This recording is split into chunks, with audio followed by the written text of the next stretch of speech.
He's a battle axe in the time of a battle. He's a battle axe in the time of a battle. He's a battle axe in the time of battle. Shelter from the mighty storm.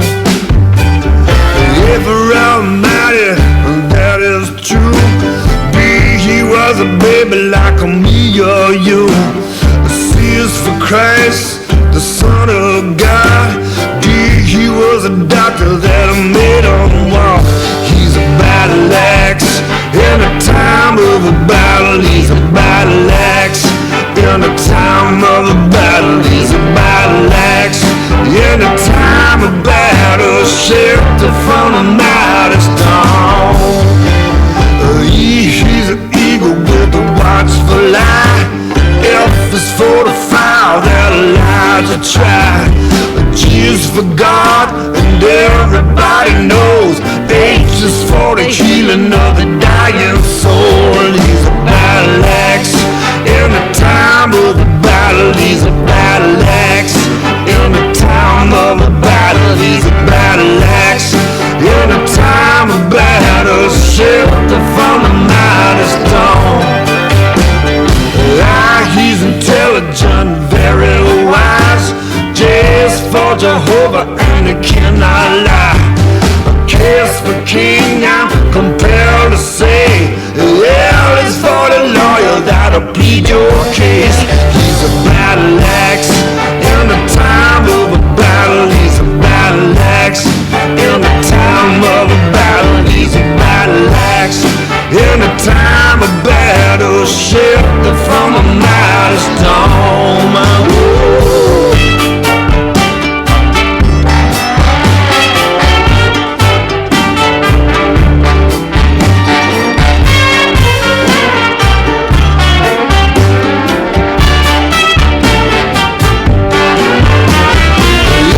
He's a master of the world, and he's a noble and he can't be heard.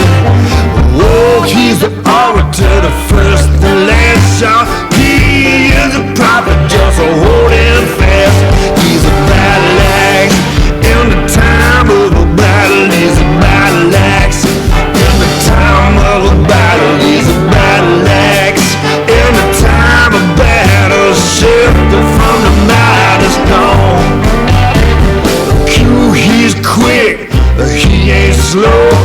R, he arrives and no man knows. S is for Savior, the Son of Man. T, when he talks you can understand. He's a battle axe in the time of a battle. He's a battle axe in the time of a battle. He's a battle axe in the time of battle. Shelter from the mighty storm. He's useful, he takes his time. V, very strong and running fine. W is for water, he knows all the streams. X, he can save you from your extremes. Y is for you, and he is for me. Z is for the son of a Zebedee. He's a battle axe in the time of a battle. He's a battle axe in the time of a battle. He's a battle axe in the time of battle. Shelter from the mighty storm. He's a shelter from the mighty storm. He's a shelter from the mighty storm.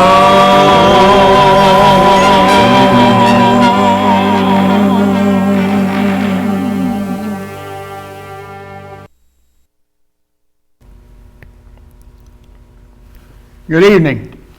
Welcome to the prayer meeting and Bible study. And because he is our battle axe, he is ready to hear our prayers. By way of announcements tonight, I want you to kind of look at your bulletin and really thankful for those who are able to join us virtually. And I just just hope that everybody's having a good evening, and I appreciate the opportunity to go through some of this.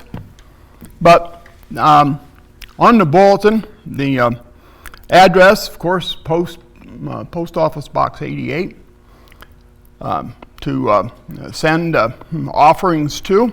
If you can help out, it would be much appreciated. The work does go on, so keep that in mind. Keep that in your prayers. Also, we'll be meeting again Lord's Day morning at 10:30. I do appreciate everybody's cooperation with kind of distancing, with kind of getting here, leaving. I know it's tough not to spend too much time together in fellowship, but for right now, I think we need to be aware of the circumstances, and so everybody has really done well in picking up the Lord's Supper and using the hand sanitizer. So let's keep up the good work, and hopefully those who haven't been able to come back, that this thing will get under control, and we'll all be able to get together again. In the meantime, Friday Night Fellowship will continue on Zoom. We'll continue prayer meetings Sunday evenings online. So both Lancaster Family Camp and the Montana Youth Camp have been suspended, have been canceled for this year. So kind of keep that in your memories. Don't let it get clogged up for next year, because I'm sure both of those things will be back on the agenda. If you have your bulletin, and the bulletin's up on the screen, I'm really grateful and thankful for the Bible studies that are going on. And I haven't been doing a lot of studies, but Marshall's been doing a lot of studies. Kind of been taking advantage of the online time, and here at the school, kind of finishing up, not having school, of course, but able to come in, get their paces graded and so on. Thankful for all the building prep. It takes a little more prep to get set up for Sunday morning. Been kind of sterilizing things, wiping things down, making sure everything's ready to go. So thankful for all the extra help there. If you're able to help, get a hold of Adam. I'm sure he's got a place for you. Grateful and thankful for the sound room technology. Really appreciate all the work that has gone into that, and the improvements that are continuing to be made, and really appreciate everybody's efforts there. And so thankful for the school. Dean is back home. He's not on the road anymore. He's able to be back in the office. He's going to have some surgery on his shoulder coming up here, but grateful and thankful that he's able to be back home. As many of you know, we had a fire next door. The abandoned house next door burned down. The building was never in any immediate danger, but having a fire that close is a little nerve-wracking. Grateful and thankful for the volunteer fire department, for Wasion, for their ability to keep that under control. Grateful and thankful for the men and women who volunteer, give of their time, and for the expertise and training that they have. So thankful for all that. Thankful that as far as I know, they didn't experience any injuries in putting out the fire, and there was really no property damage here. So grateful and thankful that worked out the way it did. Let's go to God in prayer. We'll kind of break this up a little bit tonight. We'll have a time of thanksgiving, and then we'll talk about the prayer requests, the things that are going on, and take some requests to God. But first, let's praise God. Father, I am grateful and thankful to be able to, God, meet virtually. Father, grateful and thankful that we can continue to be a family, even though that some of our meeting times have been different and curtailed. That your kingdom is not of this world.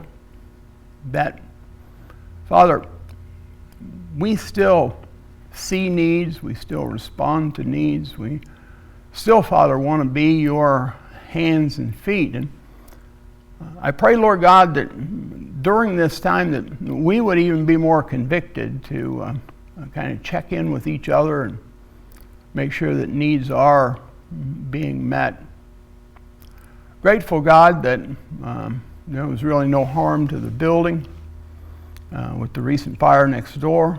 I'm thankful that the health and safety of the men and women who were able to keep that fire under control. Father, I'm just really grateful and thankful for this building. Father, for the location that you have provided. Father, for the men and women and kids who contribute every day to the upkeep of the facility. Lord God, the Christian school, as it starts to wind down this year, Father, grateful and thankful for the efforts that go on there, for the parents, for their dedication, for them kind of having to step up and do some extra. Really, Father, grateful and thankful for David, the time that he's had to be able to help out with math, and just am thankful, Father, for the blessing of having these young folks, having the opportunity to impact their lives, and just pray, Father, that effort would continue. Thankful, Father, for Dean being home. I'm grateful and thankful, Lord God, that he can get this shoulder surgery. I pray that you would be with the doctors and nurses there. Father, I'm thankful for the technology. We can pray together, we can talk together, we can meet together, we can have Bible studies, and pray that you would, Father, help us to utilize it. And really grateful and thankful for the people who can work this technology, and just thankful, Father, for their willingness to give of themselves. Just ask and pray, Father, again, that, Father, you would continue to bless the congregation. Pray that you would be with the finances, and grateful and thankful, Father, for the good givers that, Father, in the congregation, that we can keep the work going, and Father, for their dedication in it. In Jesus' name I pray, amen. I want to be praying for our country. Certainly the decisions that are being made, especially the questions now about opening, closing, how much is too much, how much is not enough. Really keep our economy in your prayers, and pray that we would all make prudent decisions concerning that. Healthcare workers, I was at the doctor this week and had some tests done. Grateful and thankful for the precautions there. Myers family, Dave Roberts, the recent medical issues there. Keep Janelle in your prayers, as she's just about through the first trimester here, I think. Tanya, as she has kind of been pressed upon during the pandemic here. Millie, their move, the Doris Waite family, and the Julie Peebles family. Keep Bobby in your prayers. Also keep Bobby in your prayers as she is also working in healthcare industry. As a matter of fact, she's a pulmonary technologist, so she's on the forefront of this thing. So keep her in your prayers.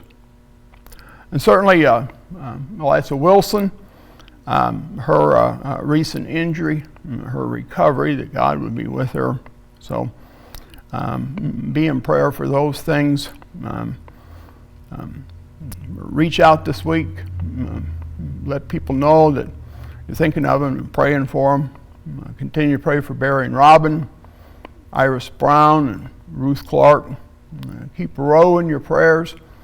Roe's been, for the past several Sunday mornings, Roe's been with Datha and Dick and working with them, as both of them need to stay home. So Roe's helping there. So keep Roe in your prayers, and also with her arthritis. Keep Bill in your prayers, as Bill's had some health issues this week, and I think today was going to get a CAT scan back. So be in prayer for Bill. Sheila, Jack Whitehouse, Jeremy Henderson. Keep Steve in your prayers. I know Steve's waiting to get this hip taken care of, but I want to make sure this virus is not an issue when he goes into the hospital. Keep the Zuver family in your prayers, and also the Crosscut family. So let's go to God in prayer again, as we ask Him to use us to intervene in any of these things that He would see fit. Father, again, we come to you praising your name. Father, honoring your name. And Lord God, realizing what a privilege it is to function in your name. Father, I'm thankful for the leadership of the country. Father, both at the top levels in Washington and the local levels. And pray, Father, that you would be with those individuals who have been charged with that responsibility. I'm grateful and thankful, Father, to the local level, especially to have the volunteer fire department. And Father, the great job that they did concerning the house next door. Kind of makes us realize, Lord God, how quickly things can change, and how oftentimes we can have models and projections, and yet, Father, by the movement of your little finger, things can take on a completely different course. And I'm grateful and thankful, Father, to be able to serve you. And Lord God, I do pray that you would be with the healthcare workers. I'm thankful that we have such a good hospital here in Wauseon, and I pray that you would continue to be with the people that work there. Pray that you would be with Bobby as she works in that line of work. And Father, I'm just grateful and thankful for all those who work in the healthcare industry. Father, just pray for Nancy as she's in the nursing home. I ask that you would, Father, be with her and comfort her. It's been a long time since we've been able to go see her. Pray that you would be with Dick, and pray you'd be with Datha. And Father, I ask and pray you'd be with Roe as she ministers to them. And just thank you so much for them. Father, pray that you'd be with Eve, Lord God, as she is somewhat at risk with the immunities, and pray that you would be with her and continue to strengthen Eve and Daryl. And Father, just ask, Lord God, you'd be with Millie, help her to get settled in. Lord God, Tanya, a lot of people have seen a lot of different changes with this virus, from being laid off to having to change responsibilities at work, and just pray that you would be with them and comfort them, and Father, especially like with Tanya, you would help us to be salt and light where we're at. Father, I pray for Dean's upcoming shoulder surgery. Father, that you would watch after him, and you would be with Denise, and ask and pray you be with the doctors and nurses as they minister to him, and do ask, Lord God, that Father, that you would be with Eliza Wilson, Father, that you would help her to heal with Dave Roberts, and Father, the things that he's facing. Lord God, I do ask and pray that you would be with Bill. Pray that, Father, that the tests would come back, that they would be accurate, that they would be read accurately, that the doctors, Father, would use their best judgment. Father, that Bill would cooperate, and Father, just ask and pray that you would bring healing to him. And Lord God, he does so much for the local congregation, and Father, he does so much to help keep the building up, and just grateful and thankful for him, and just pray that you would be with him, and you would watch over him, and pray, Father, that you would bring him back to health. In the name of Jesus I pray, amen.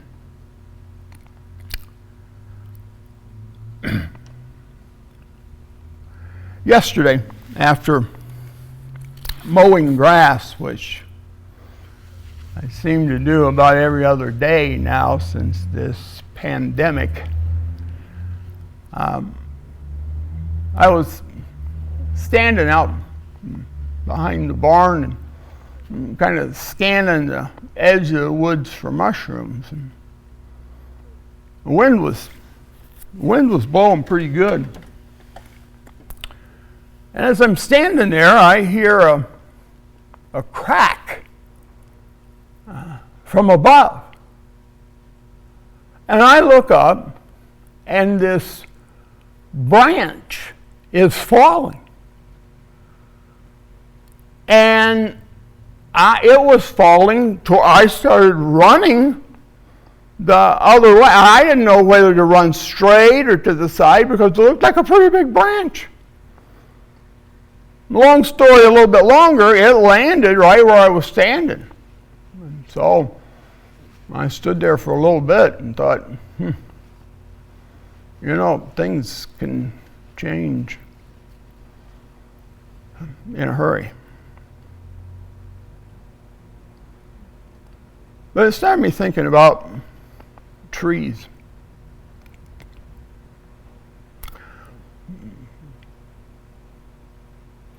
I've been cutting up some brush, trees, a little patch of woods there on the hill, and trying to clean some of that out. Some years ago, at Ludlow Falls, I was involved in a Bible study with an individual in the cafeteria there. And when we were studying about, I was trying to convince this gentleman, if I said his name, a lot of people here would know him, but he's went on to preach at some big name. The Hillsboro Family Camp. He's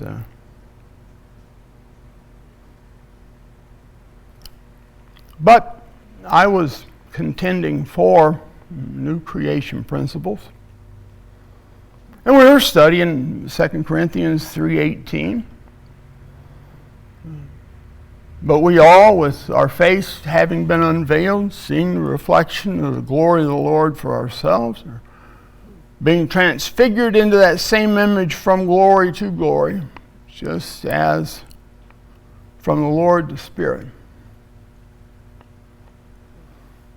And we looked at 2 Corinthians 5:17.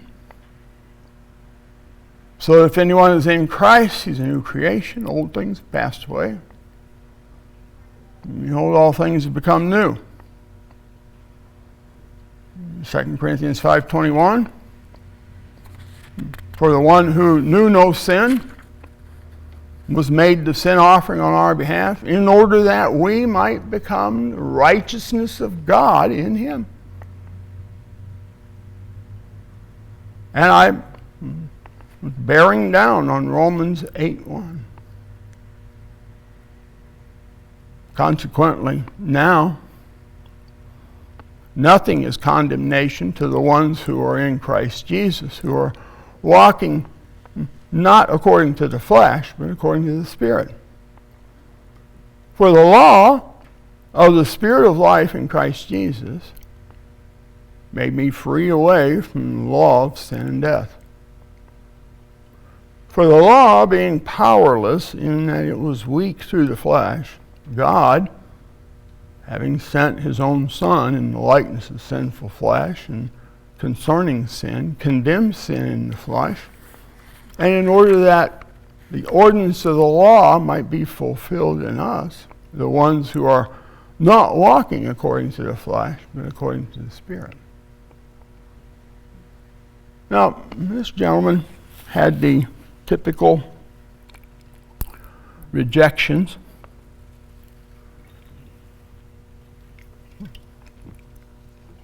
Of course, he said, we were being transformed into the image of Christ, unknown to us, only known to God, and that transformation into his image was certainly going to only take place in the heavenlies, and the process hasn't even been started on earth except in the mind of God. And 2 Corinthians 5:17, Mike, we're still in the flesh, therefore we're still a fleshly creation. There's going to be a new heaven and a new earth, and thus a new creation. So, as long as we're here, we're part of this creation. And, verse 21, being the righteousness of God in Christ. Well, yeah, when we get to heaven, but that has nothing to do with the transformation of our character. Now we are desperate and sinners saved by grace. Romans 8:1, response was, look, the only reason there is no condemnation is because God is seeing us through blood-colored glasses, and really the reality is that we are condemned, and all this has really nothing to do with us. It's taking place unbeknownst to us by God's grace.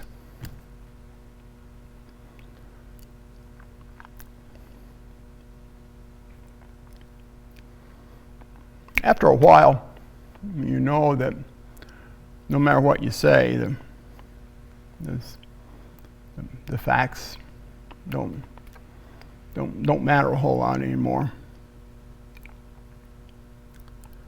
So I got up from the table and walked over to the screen door of the cafeteria, and I'm looking out on some massive oak trees. We're just right in the yard there coming up to the cafeteria at the campsite. And I turned to Isaiah 55:8. I appreciate if you get your Bible and kind of turn there. Isaiah 55:8 says, "For my thoughts are not your thoughts, nor are your ways my ways, says Jehovah. For as the heavens are higher than the earth, so are my ways higher than your ways, and my thoughts than your thoughts." For as the rain comes down, and snow from heaven, and returns not there, but waters the earth, and makes it bring forth and bud, and gives seed to the sower and bread to the eater, so will my word be that goes forth from my mouth. It will not return to me void, but it will accomplish what I please. And it shall prosper in the thing which I sent it. For you will go out with joy and be led forth with peace. The mountains and the hills will break forth before you into singing, and all the trees of the field will clap their hands. And then I ask the gentleman, are those trees clapping their hands?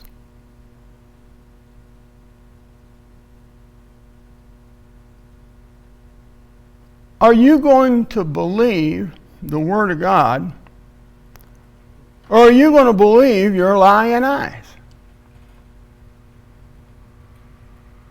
Because it has everything to do with how we see reality. And how I tried to point out Sunday morning, we have to put things in context.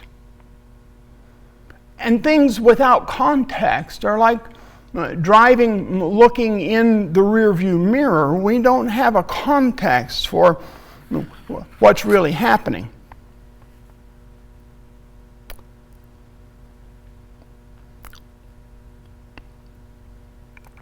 He didn't end up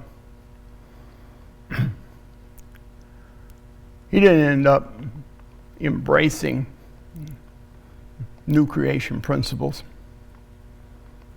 But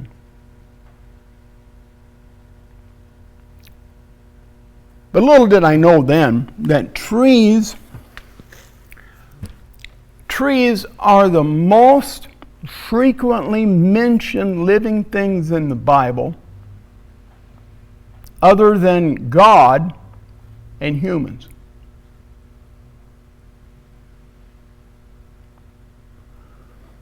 Word search from the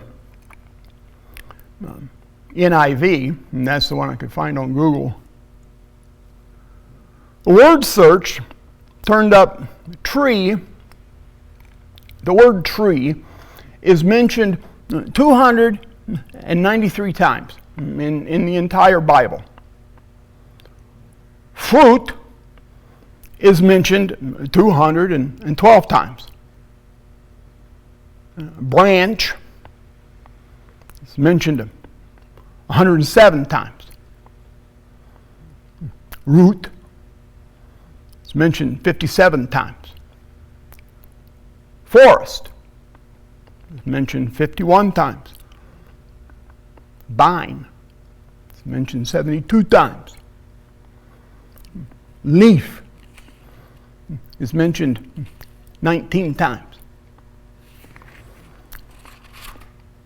Total occurrences, if you kind of look at all that as being tree, total occurrences in the Bible, trees in some form or another are mentioned 811 times. Other than God and man, they are the most mentioned thing, living thing in the Bible.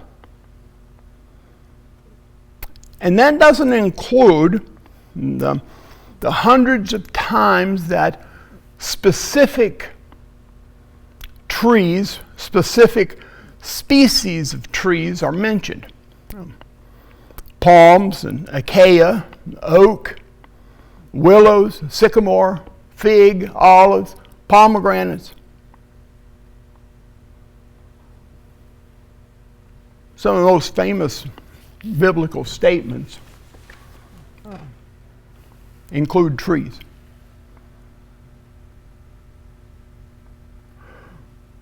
Genesis 1 and 2 talk about fruit trees, tree of life, the tree of the knowledge of good and evil. Exodus chapter 3 Moses, the burning bush. Psalm 1, the righteous one is like a tree planted by streams of water. John 15:1, I am the vine, you all are the branches.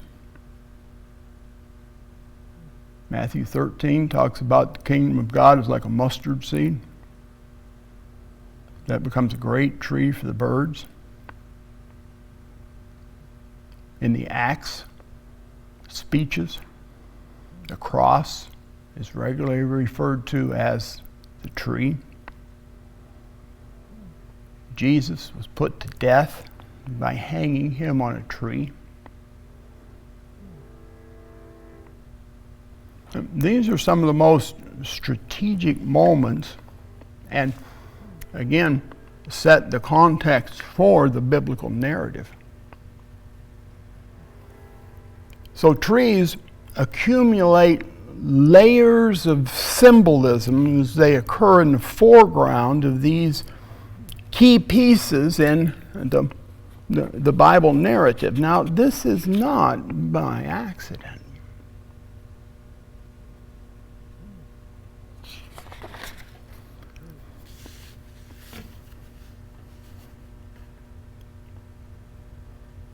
Creation in Eden, the rebellion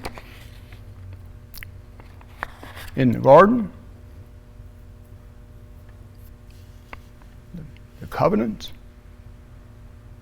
the promised land, the temple, the hope for the Messiah, Jesus' parables, Jesus' death, the tree of life, the trees at creation in Genesis 1, and the importance of this tree symbolism, this context, starts on the very first page of the Bible. God gives trees a self-generating form of life and provision. Look at Genesis chapter 1. Genesis chapter 1, verses 11 and 12. And God said, let the earth put forth grass, herb yielding seed, and fruit trees producing fruit, which have seed in it, according to their kind upon the earth. And it was so. And the earth brought out grass and herbs yielding seed according to their kind, and trees producing fruit, which has seed in it, according to their kind. And God saw it was good. Notice how the trees are given the gift of self-generation, a kind of perpetual life where the future of their life and their lineage is contained within themselves. The land has the potential to generate this life, God's invitation.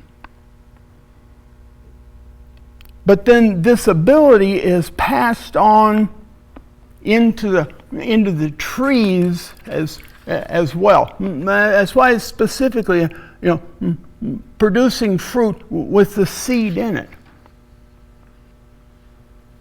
Now, if you think about trees in relationship to our earthly existence, trees provide one of the most basic forms of provision for the creatures of the earth. Without humans, trees do just fine. But without trees, humans perish.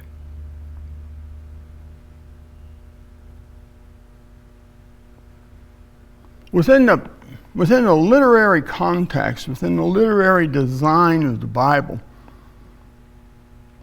humans are set in an analogy to the trees.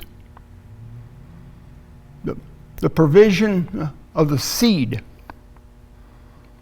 Trees on day 3, humans on day 6. Humans are given life by eating the fruit or the seed of the trees from day 3. The tree of life is available. They are told not to eat from the tree of the knowledge of good and evil. The Holy Spirit purposely sets humans and trees parallel to each other. Trees are part of the divine blessing that's given to humanity. Think about wood, think about trees.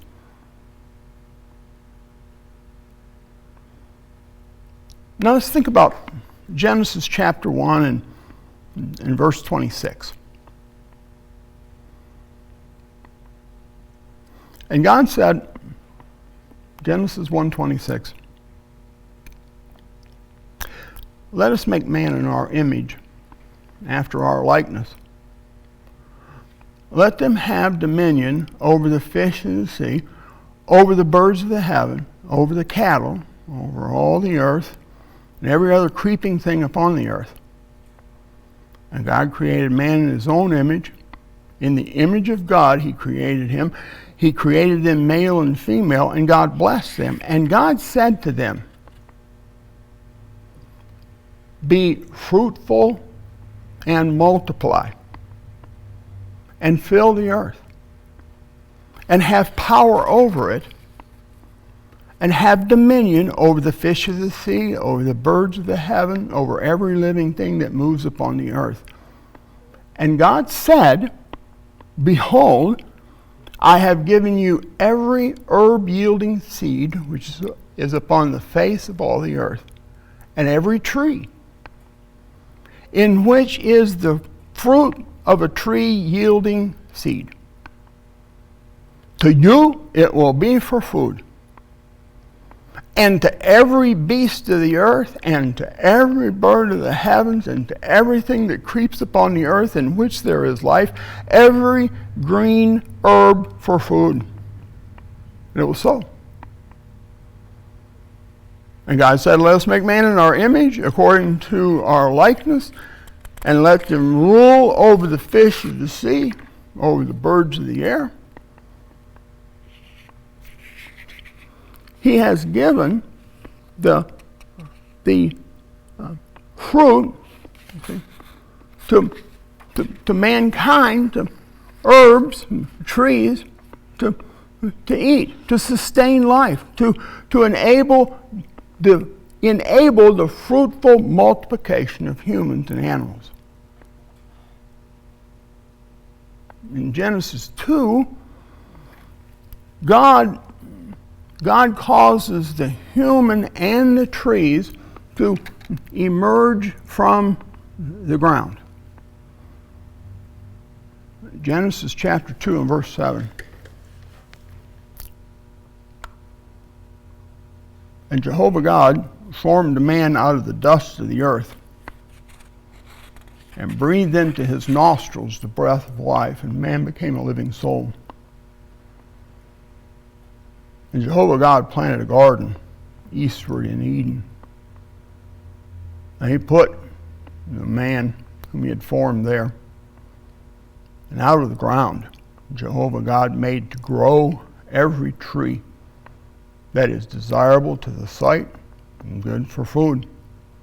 Also, in the midst of the garden, the tree of life, and the tree of the knowledge of good and evil. Just as humans depend on God for life breath, the trees provide what humans need physically to sustain life.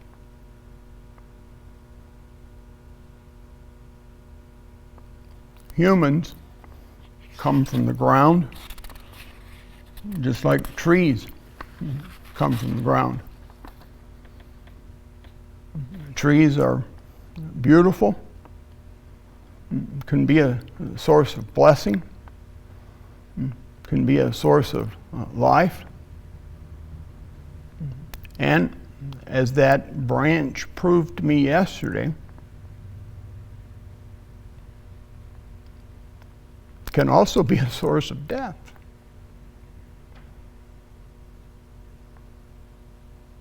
Two trees in the garden, one representing eternal life, the other constituting a test of faith. And later, in Genesis 3, the humans don't choose the path of life. They fail the test at the second tree.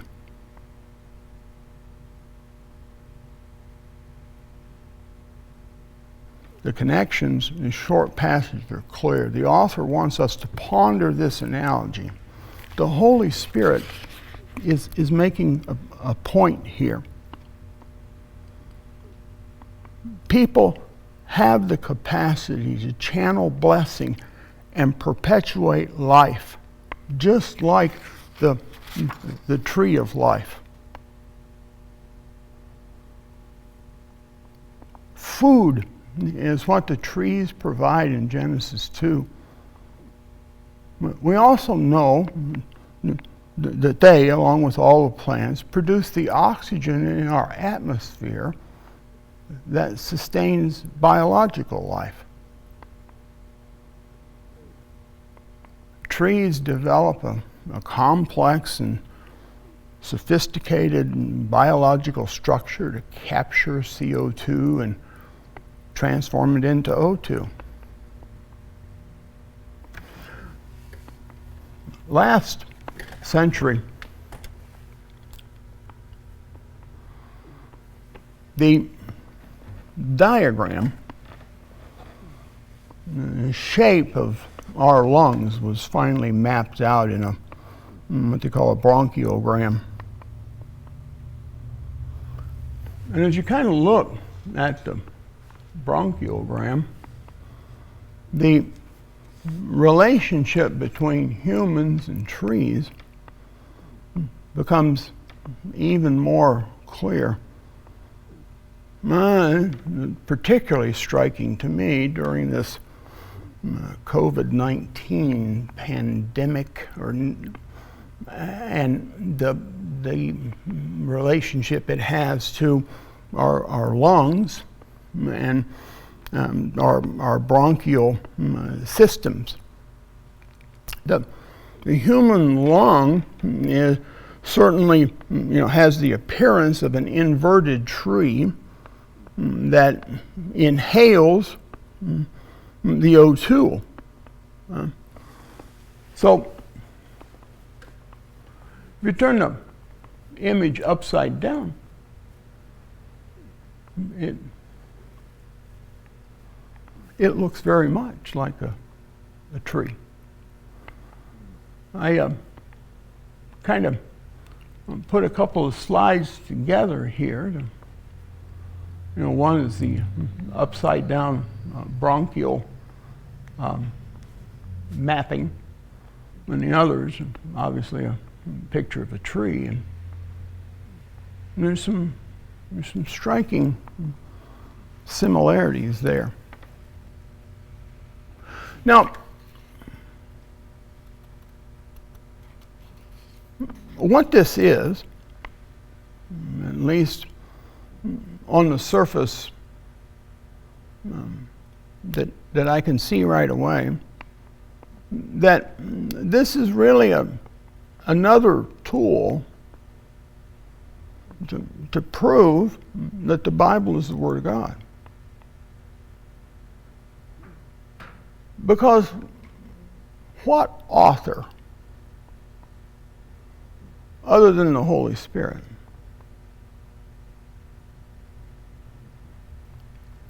could come up with things that couldn't have possibly been known scientifically at the time. How would these connections have been made with 66 books, all the various authors, and the imagery be consistent throughout the entire Bible? You know, a plain statement of fact is a plain statement of fact. But I think sometimes, besides the plain statement of facts, there is truth beyond any kind of plain statement of fact, in that is just too coincidental to be a coincidence. So sometimes, to prove that the Bible is the Word of God, we can see the context. Not just that we connect the dots, but there's something way bigger contained in the living Word of God that is sharper than a two-edged sword. So we can see